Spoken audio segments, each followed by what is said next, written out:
할렐루야. 6월에 우리 동산교회의 사역의 주제는요, 말씀 연구를 통한 성령 충만을 체험하는 그런 달입니다. 오늘 예배하는 우리에게 하나님은 말씀하시는 줄로 믿습니다. 우리가 살아가는 인생에 언제나 하나님은 우리에게 말씀을 들려주시는 줄로 믿습니다. 중요한 것은 그러면 어떻게 하나님의 말씀을 우리는 받을 수 있을까라는 것입니다. 이 자리에서 말씀하시고 내 삶에 말씀하시는 하나님의 음성을 우리는 어떻게 받을 수 있을까? 저는 이렇게 제안을 해봅니다. 읽음으로, 통독으로, 또 암송함으로, 그리고 묵상함으로, 그리고 연구함으로 받을 수가 있습니다. 그래서 오늘 예배하는 시간, 또 설교를 듣는 시간이지만, 짧은 시간이지만 여러분에게 이 세 가지를 직접 한번 해보고 싶습니다. 먼저 여러분이 나눠드린 그 유인물을 펴서 좀 앞에 놓으시고, 그리고 이제 방송을 통해서 예배하시는 분들은 화면을 보시면서, 자, 이제 누우시고 저를 한번 들어보십시오. 저를 보십시오. 오늘, 그리고 이 순간, 그리고 우리들이 살고 있는 지금의 상황 속에, 코로나와 같은 이런 상황 속에, 그리고 누구에게나 가장 적절하게 우리에게 음성을 들려주시고 말씀해 주시는 하나님의 말씀입니다. 그게 바로 오늘 이제 여러분 손에 들려있는 그 윤문에 나와 있는 잠언 3장 5절과 6절의 말씀입니다. 자, 이 말씀을 한번 우리가 세 가지를 한번 실질적으로 한번 해보겠습니다. 자, 이제 여러분 유인물을 보시든 화면을 보시면서 5번만 큰 소리로 함께 읽어보도록 하겠습니다. 너는 마음을 다하여 여호와를 신뢰하고 내 명철을 의지하지 말라. 너는 범사에 그를 인정하라. 그리하면 내 길을 지도하시리라. 너는 마음을 다하여 여호와를 신뢰하고 내 명철을 의지하지 말라. 너는 범사에 그를 인정하라. 그리하면 내 길을 지도하시리라. 너는 마음을 다하여 여호와를 신뢰하고 내 명철을 의지하지 말라. 너는 범사에 그를 인정하라. 그리하면 내 길을 지도하시리라. 너는 마음을 다하여 여호와를 신뢰하고 내 명철을 의지하지 말라. 너는 범사에 그를 인정하라. 그리하면 내 길을 지도하시리라. 너는 마음을 다하여 여호와를 신뢰하고 내 명철을 의지하지 말라. 너는 범사에 그를 인정하라. 그리하면 내 길을 지도하시리라. 아멘. 자, 지금부터 이제 옆 사람에게 이렇게 한번 말씀해 보십시다. 옆 사람을 보시면서 하나님께서 당신에게 주시는 음성입니다. 자, 이제 상대를 바꾸실까요? 다른 사람을 바라보면서 한 번 더 합니다. 하나님이 당신에게 주시는 음성입니다. 자, 이제 다시 한번 말해보겠습니다. 지금 상황, 코로나와 같은 상황에서 가장 신뢰하는 하나님의 음성입니다. 옆에 사람에게 한번 해보십시다.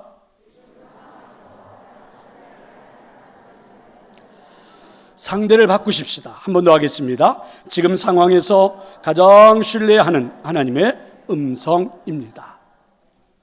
자, 이제 한번 말씀을 암송해 보겠습니다.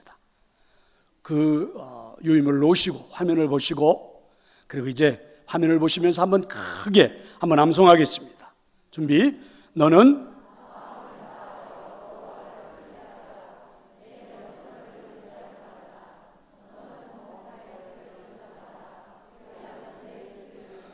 정말 잘하셨습니다. 정말 잘하셨습니다. 일부 예배 계신 분들은 서울대를 나오신 분들이 몇 분 있던데, 그런데 암송을 못 하더라고요. 이렇게 여러분, 근데 정말 여러분은 서울대는 안 갔어도 너무너무 잘하시는 것 같습니다. 한 번만 더 해볼까요? 화면을 보시고 한 번만 더 하겠습니다. 너는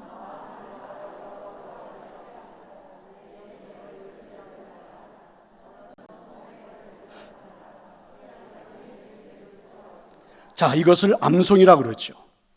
자, 이제 우리 묵상을 한번 해보겠습니다. 자, 여러분 유인물을 보시고 하셔도 좋고 화면을 보고 하셔도 좋습니다. 자, 한 번만 같이 한번 읽습니다. 너는 마음을 다하여 여호와를 신뢰하고 내 명철을 의지하지 말라. 너는 범사에 그를 인정하라. 그리하면 내 길을 지도하시리라. 아멘. 자, 여러분 눈을 감아 보실까요? 지금 우리가 통독을 했고 또 암송을 했고 이제 묵상을 합니다. 이 말씀을 가지고 한번 생각에 잠겨 봅시다. 하나님이 왜 나에게 이와 같은 말씀을 하시는 걸까? 오늘 예배하는 이 자리에서 이 상황에서 이 순간에 하나님 왜 나에게 이런 음성을 주시는 것일까? 한번 생각해 보십시다.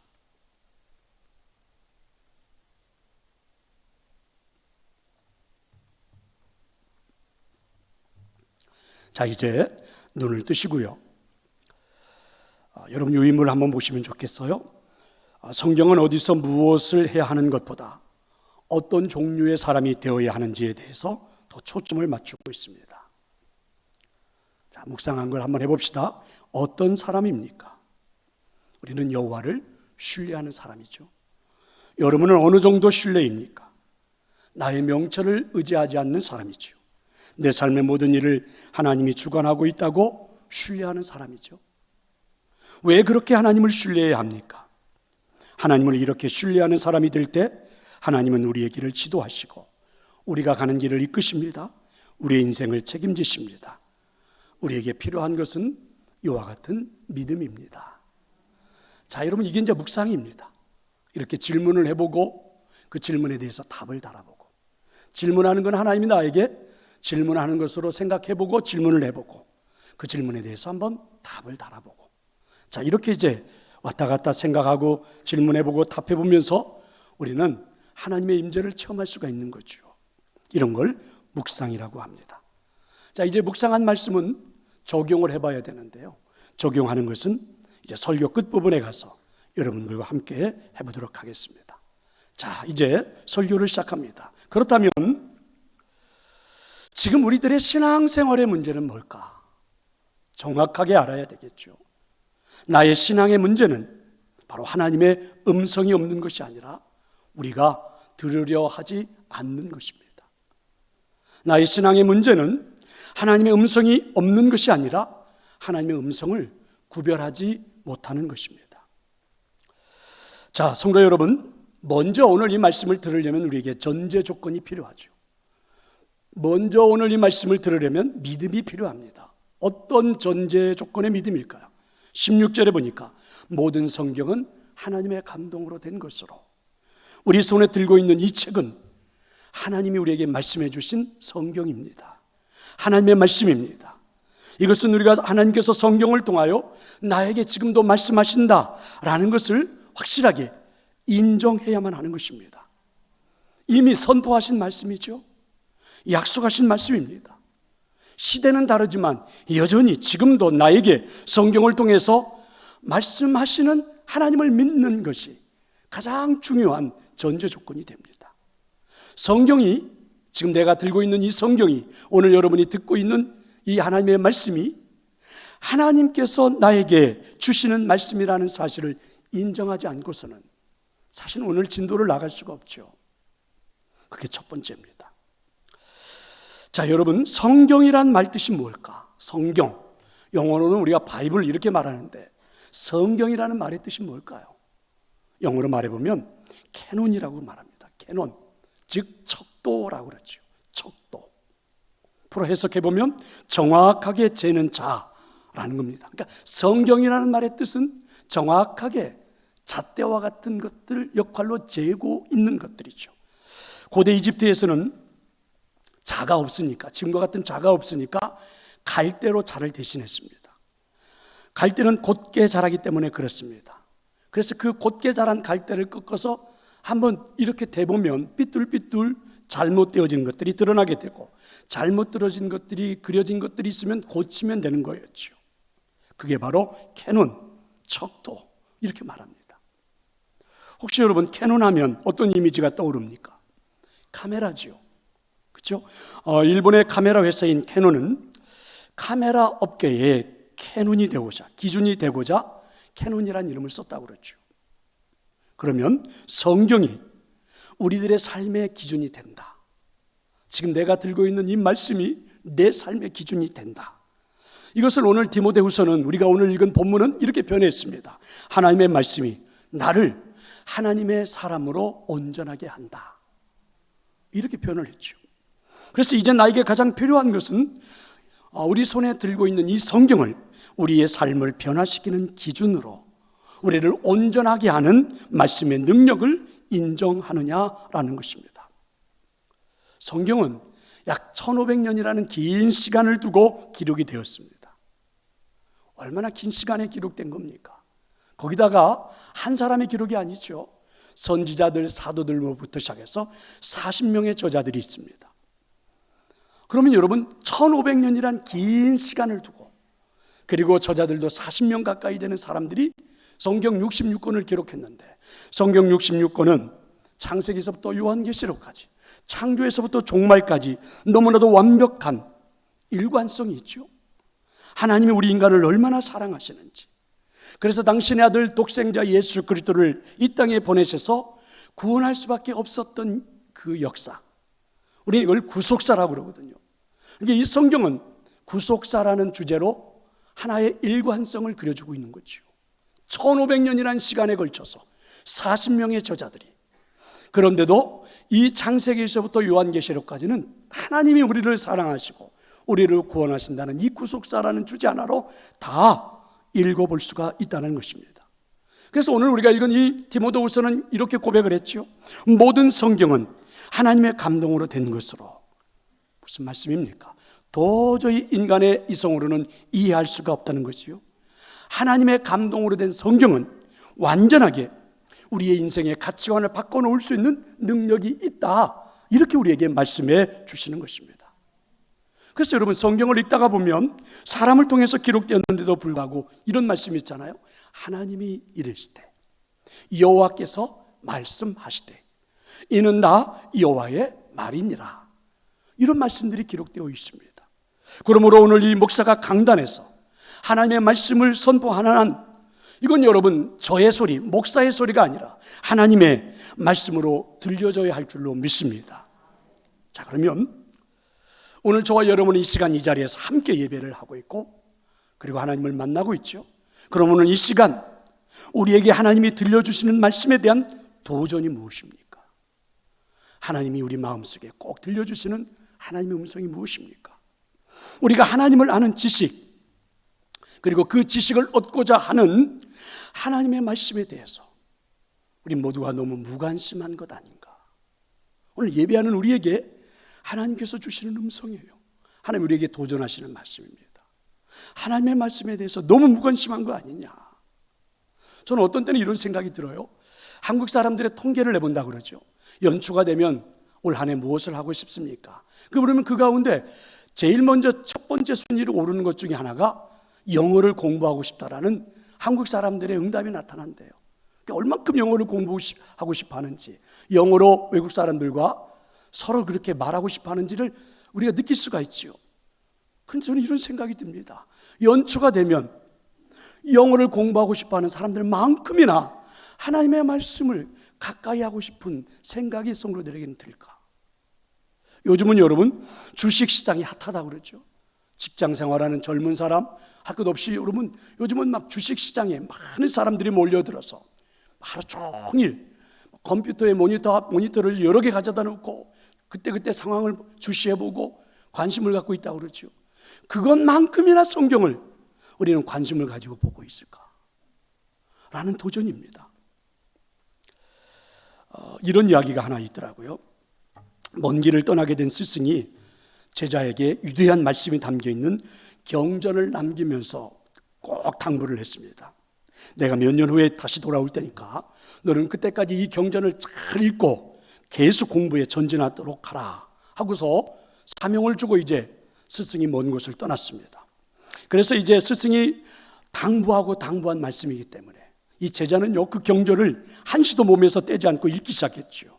그런데 어느 날 이 경전을 읽다가 잠시 졸게 되었는데, 졸다가 눈을 떠보니까 글쎄 쥐들이 와가지고 그 경전을 막 갉아먹는 겁니다. 그래서 혼비백산해가지고 쥐들을 쫓아내고 난 다음에 이 제자의 마음속에 이런 생각이 들었습니다. 경전을 지켜야겠다. 그래서 이 제자는 경전을 지키기 위해서 마을에 가가지고요, 몇 마리의 고양이를 사왔습니다. 고양이로 하여금 쥐새끼들을 물어 절대 근접하지 못하도록 하기 위해서. 그런데 여러 마리의 고양이를 사와서 고양이를 키우다가 보니까 고양이에 먹일 우유가 부족한 거예요. 안 되겠다. 그래서 이번에는 젖소 몇 마리를 구해서 기르기 시작을 했습니다. 그래서 이제 젖소들을 또 먹이다 보니까 이제 젖소에게 먹일 풀이 부족한 겁니다. 안 되겠다. 젖소들을 먹일 목초지를 개간했습니다. 그러니까 고양이를 위한 우유를 짜고 젖소를 위한 목초를 개간하고 이렇게 하다 보니까 이 제자는 하루하루가 너무 바쁜 겁니다. 그래서 안 되겠어요. 혼자 못할 것 같아요. 일꾼을 고용했지요. 그래서 일꾼과 함께 하는 겁니다. 그런데 부지런히 일을 하다가 보니까 글쎄 개간했던 이 목젖이가 굉장히 넓어진 겁니다. 그리고 그 풀을 통해서 먹었던 소들이 막 새끼를 하고 하니까 새끼가 굉장히 많아졌고, 그래서 나중에 보니까는요, 그거 혼자 고용할 수가 없고 한 명의 일꾼을 가지고 고용할 수가 없어서 여러 명의 일꾼들을 고용했지요. 그게 거대한 농장이 돼버린 겁니다. 그래서 이 사람은 그 일로 하루하루를 살다가 어느 날 스승이 돌아왔죠. 스승이 돌아와가지고 너는 내가 너에게 부탁했던 그 경전을 잘 읽고 배웠느냐 이렇게 물었습니다. 이때 제자가 머리를 끄적거리면서 겸연쩍게 말했지요. 스승님이 저에게 읽으라고 했던 경전을 읽지는 못하고 잘 지키기는 했습니다. 얼마나 웃깁니까? 근데 이게 우리들의 그리스도인의 모습이 아닐까? 이게 우리들의 모습이 아닐까라는 것입니다. 하나님의 말씀은 통독해야 하고 묵상해야 하고, 그리고 또 그 묵상한 말씀을 삶에 적용해 봐야 되고 암송도 해봐야 되는데, 우리 일하다 보니까 너무 바빠가지고 경전을 지킬지는 모르지만 주일을 예배할 줄은 모르지만 사실은 한 번도 읽지 않는 게 우리들의 모습이 아닐까. 그래서 성경에 대해서 무관심이라고 하는 말은 이와 같은 해석이 가능하죠. 우리가 신앙생활을 하면서 하나님의 말씀을 알고자 하는 간절함이 없다고 하는 것은 하나님의 말씀대로 살고자 하는 마음이 없다는 거겠죠. 또 어떤 사람은 간절함이 있습니다. 그런데 제게 시간이 없습니다. 이렇게 말씀하는 것은 우리가 하나님의 말씀대로 사는 것을 삶의 우선순위로 삼고 있지 않다라는 증거가 되기도 할 겁니다. 저는 신방을 하면서 또는 가끔 어떤 예배를 인도하면서 성경을 찾을 때에 부끄러워하는 성도들의 얼굴을 일부러 외면할 때가 있습니다. 예배하면서 제가 이렇게 말하잖아요. 오늘 하나님이 주시는 말씀은 여기입니다. 그러면 많은 성도들이 찾지 못해갖고 막 당황해합니다. 막 뒤적뒤적, 부시락부시락. 제가 설교를 하려고 하는데도 계속 찾고 있죠.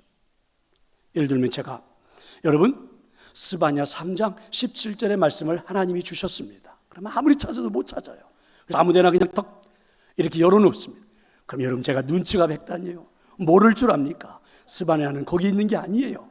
여러분 잘못 열어놓으셨어요. 얼마나 웃깁니까? 여러분에게 무안을 주려고 하는 것이 아니에요. 여러분의 마음속에 하나님의 말씀을 배우겠다는, 알아야겠다는 간절함이 꼭 일어났으면 좋겠다. 꼭 여러분에게 간절함이 생겨났으면 좋겠다. 믿으시기를 축원합니다. 성도 여러분, 이 성경을 우리들의 인생의 척도로 삼지 않고, 성경을 우리 인생의 캐논으로 삼지 않고 여러분의 삶이 제대로 가고 있다라고 누가 말할 수 있단 말입니까? 여러분 자녀들을 앉혀놓고 훈계하지요. 자녀들을 불러놓고 여러분 자녀들에게 교훈하지요. 그런데 여러분 얼마나 웃기는 이야기입니까? 여러분의 인생이 제대로 가고 있는지도 모르면서, 여러분 인생을 제대로 살았는지도 모르면서, 사실은 성경이 인생의 척도요, 인생의 잣대인데 그 성경도 전혀 모르면서 여러분의 인생이 자녀들에게 교훈할 만큼 제대로 된 인생이라고 말할 수 있습니까? 내 삶을 본받으라고 자녀들에게 제대로 말해줄 수 있나요? 성경을 제대로 모르면서, 인생의 척도를 제대로 재본 적도 없으면서, 내가 걸어온 길이 반듯하게 걸어왔는지 제대로 재본 적도 없으면서 누군가에게 내 인생을 말할 수 있나요? 오늘 본문에 보면 하나님의 감동으로 된 말씀, 성경만이 교훈과 책망과 바르게 함과 의로 교육하기에 유익하니라고 되어 있습니다. 왜 그렇습니까? 하나님의 말씀을 통해서만 우리 인생이 바뀔 수가 있기 때문에 그렇습니다. 하나님의 말씀만이 삶을 제대로 살아갈 수 있도록 인도해 주시기 때문에 그렇습니다. 하나님의 말씀만이 내 인생을 복되게 만들어 줄 수 있기 때문에 그렇습니다. 하나님의 말씀, 우리 인생의 척도가 되는, 캐논이 되는 하나님의 말씀, 성경이 이렇게 우리에게 능력이 있다면, 성경이 그렇게 소중한 것이라면 그 성경을 내 삶에 어떻게 적용하면서 살아가면 좋을까요? 우리들의 삶에 어떻게 적용하면 정말 좋을까? 제가 한번 예를 들어 보겠습니다. 우리들의 신앙생활을 하면서 간혹 누군가의 잘못을 지적하고 싶어 하죠. 그런데 여러분 아십니까? 무엇이 잘못됐다고 지적하기보다 무엇이 정확하고 무엇이 바르고 무엇이 참인지를 아는 게 더 중요하지 않을까요? 주일날입니다. 예배 늦게 들어와요. 주일날 예배하러 오는데 옷차림도 대충대충이에요. 예배 시간 내내 졸고 있어요. 그래서 뭔가 한마디 해주고 싶어요. 지적을 해주고 싶어요. 여러분 필요하겠지요? 그런데 이것보다 여러분 더 중요한 것은요, 이 예배하는 이 자리에서 하나님이 임재하고 계시고 하나님 우리를 만나고 계시고 하나님 우리와 함께하고 계시는 것을 아는 것입니다. 물론 여러분 대충 옷을 입고 오라, 예배 시간 늦어도 좋다, 여러분 졸아도 좋다, 이런 게 아니라 그것보다 더 중요하게 우리가 알아야 하는 것은 지금 예배하고 있는 이 자리에서, 오늘 우리가 말씀을 듣고 있는 이 자리에서 하나님이 직접 우리와 함께하고 계시고 임재하고 계시고 우리와 동행하고 있다는 사실이죠. 저는 가급적 설교의 패턴을 지적보다는 감동을 주고 싶어 합니다. 이유는 누군가의 잘못을 지적한다는 것이 얼마나 위험한지를 잘 알고 있습니다. 왜냐하면 내 속에도 온전하지 못한 것들이 수없이 많은데.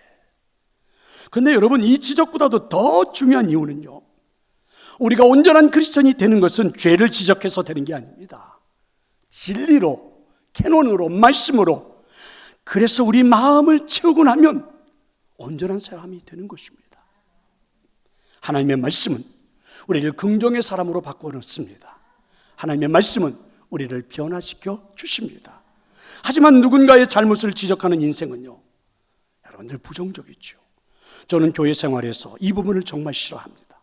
누군가를 지적하고 비판하는 것. 대부분 많은 성도들은요, 필요하다고 생각해서 끊임없이 지적하죠. 비판하는 걸 멈추지 않습니다. 그런데 여러분 생각해 볼래요? 이와 같은 지적과 비판을 하다 보면 자신이 병들어 가요. 자기 스스로가 병들어 가죠.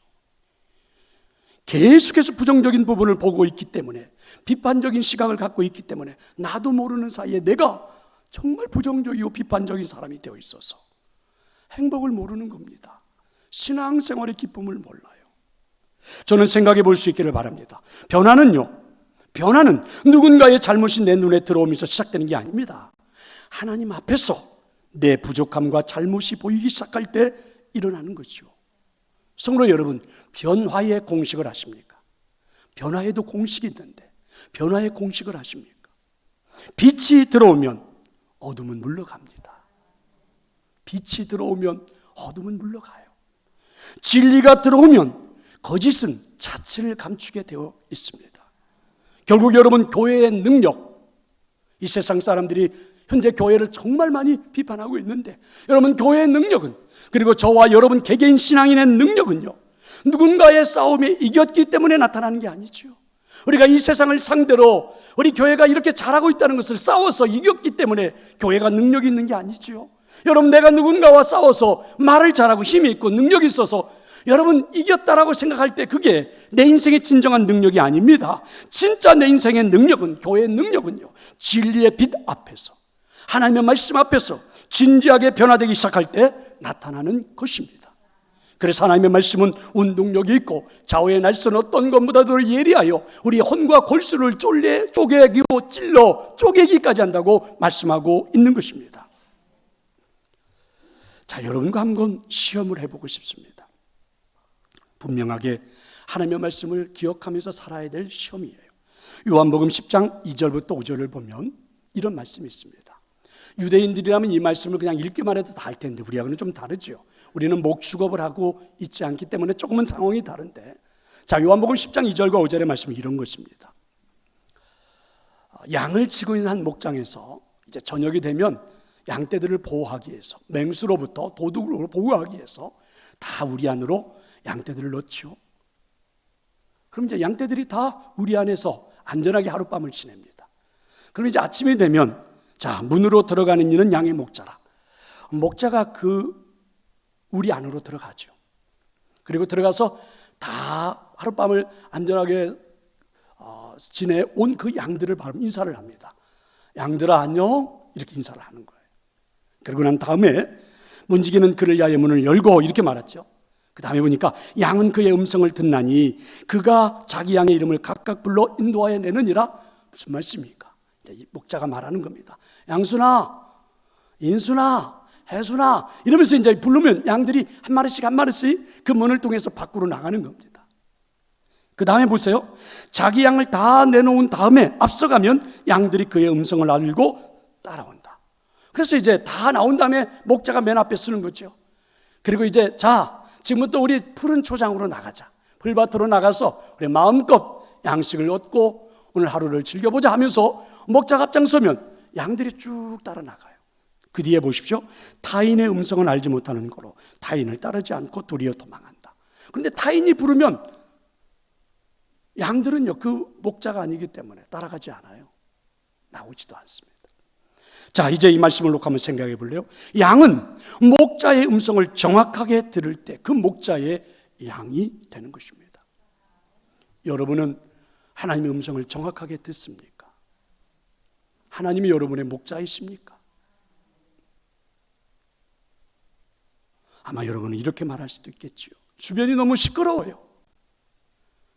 그래서 양의 음성을 들을 수 없다고요. 그런데 여러분 아십니까? 들으려면 들리게 되어 있습니다. 들으려면 들리게 되어 있지요. 문제는 그 목자의 음성을 내가 듣고 있느냐, 예수님의 음성이 지금 나에게 들리고 있느냐, 나는 응답을 하고 있는가라는 것이죠. 수천 명의 사람들이 모여 있습니다. 지금 이 사람들에게 경품을 추천하는데 이 경품에 뽑히기만 하면 100억을 준답니다. 그래서 모든 수천만 명의 사람들이 모여가지고 딱 지금 그 이름이 불려지기를 기다리고 있죠. 근데 그때 김영일 그러면 수천만 명이 모여있는 사람 가운데 저는 네 여기 있습니다 하고 손을 번쩍 들죠. 막 웅성웅성 여기서 떠들어도 제 이름이 다 들립니다. 왜 그렇습니까? 신경을 곤두세우고 있기 때문에 그렇죠. 많은 부분에서 이미 우리는 하나님의 음성을 듣고 있습니다. 저는 이 강단을 통해서 하나님이 저에게 명령하셨기에 여러분에게 수없이 하나님의 말씀을 선포했습니다. 여러분, 하나님은 좋으신 하나님이십니다. 실수가 없으신 하나님이십니다. 손바닥에 이름을 새겨놓고 우리를 기억하시는 하나님의 하나님이십니다. 저는 이렇게 말씀을 선포했습니다. 여러분, 하나님의 음성을 들으셨나요? 하나님의 음성이 들리셨나요? 그 음성을 듣고 여러분 삶에서 힘을 얻고 승리하면서 살아가십니까? 좌절하지 않고 오늘도 일어나셔서 살고 계십니까? 중요하지 않나요? 이렇게 하나님의 음성이 정확하게 내게 들리기 시작할 때 여러분 성경은 이런 표현을 썼습니다. 하나님의 말씀이 나의 삶에서 역사하기 시작했다. 하나님의 말씀이 나의 상황을 반전시키고 있다라는 것입니다. 내가 믿었던 하나님이 그 하나님이 오늘도 성경을 통하여 나에게 말씀하시는 것, 그것을 우리는 상호작용이라고 그러죠. 하나님이 내게 말씀해 주시는 것이, 들려주신 그 말씀이 나를 온전하게 만들기 시작하는 것입니다. 그때 우리는 외칠 겁니다. 이제는 걱정하지 않아도 돼. 이제 나의 인생은 잘 될 거야. 이러면서 예배를 마치고 교회 문을 열고 밖으로 나가는 겁니다. 그게 우리의 신앙생활이고 그게 우리의 예배죠. 정리해 볼까요? 성경을 읽으면서 동독하면서 묵상하면서 말씀하신 하나님의 음성을 들을 수 있습니다. 오늘 이 예배 시간에 하나님의 음성을 들을 수 있습니다. 나를 향한 말씀으로 들리기 시작합니다. 이때 우리에게는 변화의 조짐이 시작되죠. 그 변화의 조짐을 믿고 한 단계 더 나아가 순종하기 시작하죠. 그러면 그때부터 하나님이 내게 경험되어지는 것입니다. 이것을 하나님의 음성을 듣고 따라가는 인생이라고 말하는 거죠. 이게 바로 하나님 나의 목자가 되는 거죠. 그리고 나는 그분의 양이 되는 것입니다. 저는 동산교회를 담임하면서 꿈꾸었던 것이 있습니다. 28년 전 동산교회 사역을 시작하면서 너무나도 힘들고 어려웠던 환경을 보면서 하나님 앞에 기도했죠. 하나님의 음성이 들려왔습니다. 말씀으로. 그래서 저는 여기까지 올 수 있었던 것은 순전히 하나님의 말씀 때문입니다. 하나님의 말씀을 묵상했습니다. 그리고 그 하나님의 말씀을 가지고 성도들 앞에 섰고, 그리고 28년 동안 그 말씀 가지고 몸부림치면서 여기까지 온 겁니다. 그래서 그때 가슴에 품었고 주셨던 말씀 가지고 묵상하며 목회했던 말씀을 저는 여러분과 함께 나누려고 설교 시작 전에 한번 암송도 해보고 읽어보고 묵상도 해봤던 거예요. 그게 바로 잠언 3장 5절과 6절의 말씀이었죠. 저는 이 말씀을 너무너무 좋아해서 개업하는 성도들의 그 계엄 예배에 가서도 많이 선포를 해보았고요. 또 어떤 분들은 이 말씀을 잘 그렇게 프린팅해서 자기 사무실에 놓고 또 암송하면서 그대로 살아보려고 노력하는 분들을 보면서 감동도 받았어요. 저는 이 말씀이었습니다. 잠언 3장 5절과 6절, 너는 마음을 다하여 여호와를 신뢰하고 내 명철을 의지하지 말라. 너는 범사에 그를 인정하라. 그리하면 내 길을 지도하시리라. 저는 이제 이 말씀을 아까 우리가 통독했고 암송했고 묵상했잖아요. 이제 한번 적용을 해보려고 합니다. 어떻게 이 말씀이 내 삶에 적용되어질 수 있을까? 저는 어떻게 이 말씀을 적용하면서 살아왔는지 여러분에게 간단하게 말씀을 드리려고 합니다. 우리가 하나님의 말씀에 집중하지 못하는 이유가 무엇입니까? 우리들의 삶의 주변에서 일어나는 환경 때문 아닙니까? 그런데 저는요, 우리에게 장애가 되는 환경을 보지 않기로 환경 가운데서 말씀하시는 하나님의 음성을 들으려고 노력해 보았습니다. 내 명철과 내 지혜를 의지하고 하나님을 인정하지 않는 한 환경은 환경일 뿐입니다. 그런데 그 환경 속에서 하나님의 음성을 듣고자 하면 환경을 통해서 말씀하시는 하나님의 음성을 듣게 되고 들리게 되더라고요. 아니요, 들려오더라고요. 믿음이 없는 사람들은 바뀐 환경, 내가 당하는 환경만을 가지고 판단하지만, 그러나 믿음의 사람들은요, 그 환경을 통해서 하나님이 무엇을 말씀하시는가를 발견하려고 애를 쓰지요. 그 뜻이 발견되어지고 그 뜻이 들려지기 시작하면 그때부터 환경은 우리에게 아주 다른 의미로, 전혀 다른 의미로 우리에게 다가오기 시작합니다. 아주 좋은 예가 하나 있습니다. 한 목사님의 이야기인데요, 이 목사님이 어렸을 때 형과 함께 자랐는데 그 아버지가 어려서부터 그에 대한 인상이 남는 것은 매일 술을 드시고 주정하는 모습이었어요. 아버지의 술 주정하는 모습을 보고서 성인이 된 이 두 형제는 모습이 전혀 다르게 나타난 겁니다. 그런 모습을 보고, 아버지의 술 주정하는 모습을 보고 자란 두 형제 중에 형은 아버지처럼 알코올 중독자가 되었고, 동생은 절대 술을 먹지 않는 사람, 목사가 됐지요. 이렇게 달라진 형제의 모습이 심리학자들에게 연구 대상이 되어서 심리학자들이 이 사람들에게 질문을 했습니다. 왜 당신은 알코올 중독자가 되었습니까? 동생에게는 왜 당신은 절대 술을 먹지 않는 사람이 되었습니까? 두 사람에게 이렇게 질문이 주어졌는데 의외의 대답이 나왔습니다. 대답은 두 사람 똑같았습니다. 그럴 수밖에 없지 않습니까? 그럴 수밖에 없지 않습니까? 여러분, 맞는 말 아닙니까? 이 말 속에는 형은 주어진 환경에 그대로 삼켜버린 거지요. 환경에 지배를 당한 거지요. 반면에 동생은요, 주어진 환경을 복으로 바꾸었다는 의미가 담겨 있지요. 거센 바람이 불어올 때 닭은 자신의 날개 속에 얼굴을 파묻습니다. 반면에 독수리는요, 그 바람을 타고 더 높은 곳으로 더 빠르게 비상하고 날아가죠. 때로 우리가 문제로 삼는 환경, 좋은 환경 아니지요. 지금 코로나 바이러스 좋은 환경 절대 아닙니다. 문제가 되어서 우리 앞에 나타나 있잖아요. 우리를 고통스럽게 하고 힘들게 하는 일입니다. 그러나 이 모든 환경이란 피해가는 게 아니지요. 받아들이는 것입니다. 그 환경을 통해서 하나님이 나에게 뭔가 말씀하실 텐데 그 음성이 무엇인가를 듣는 것이지요. 환경을 통해서 하나님의 음성이 들려지면, 하나님의 음성을 들으면 전혀 다른 사람으로 살아갑니다. 저는 동산교회를 사역하면서 늘 믿었던 것이 하나 있습니다. 지금의 상황 가운데에는 하나님의 음성이 있다. 이 상황 가운데는 하나님의 음성이 있다. 이 상황을 통해서 나에게, 이 상황을 통해서 교회에, 이 상황을 통해서 성도들에게 말씀하시는 하나님의 음성을 듣고 싶었습니다. 이때 나의 기도는 지금의 환경을 하나님의 관점에서 보게 해달라고 기도했지요. 기도하고 난 다음에는 하나님의 마음을 가지고 교회 환경을 보았고, 성도들의 환경을 보았고, 나의 환경을 보면서 그 환경을 다시 해석해 보았습니다. 그때 성령님만 하나님의 말씀을 가지고 나의 환경을, 교회 환경을, 성도들의 환경을 하나님의 관점에서 이해하도록 도와주시더라고요. 이게 묵상이었어요. 이게 저의 목회에 지금까지 살아온, 동산교회를 목회한 저의 삶입니다. 목회입니다. 내 명철을 의지하지 말라. 이 말씀을 주목해 볼 수 있기를 바랍니다. 너의 경험으로 환경을 보지 말라는 거지요. 너의 지혜와 명철로 하나님이 역사하는 것을 판단하지 말라는 말씀 아닙니까? 여러분, 제가 살아왔던 경험을 놓고 보면 정말 28년 전 환경은 절망적이었죠. 몇몇 되지 않는 성도들, 20여 명도 채 되지 않는 성도들에다가, 거기다가 뜨거운 열정은 사라진 채 교회 생활로 지쳐있는 성도들에다가, 오랜 시간 동안 많은 사건들로 인해서 부정적인 모습을 띠고 있는 성도들, 쓰러져가는 듯한 자그마한 교회, 초가집과 같은 교회 건물에다가 주변에 있는 사람들에게는 아유 좋지 않은 부정적인 이미지를 가지고 있는 교회. 저의 경험으로 보면 길이 보이지 않았습니다. 저의 경험으로 보면 암담했죠. 그런데 여러분, 여호와를 의뢰하면, 여호와를 믿고 신뢰하면, 환경을 통해서 말씀해 주시는 하나님의 뜻을 보고 나면 놀라운 섭리가 발견되어집니다. 아, 그렇구나. 지금은 절망적으로 보이는 이 환경이 소망을 잃고 있는 나에게, 소망을 잃고 있는 성도들에게 지금까지 경험해보지 못했던 새로운 경험을 경험하도록 감동을 주고 있는 하나님의 음성을 들을 수가 있었습니다.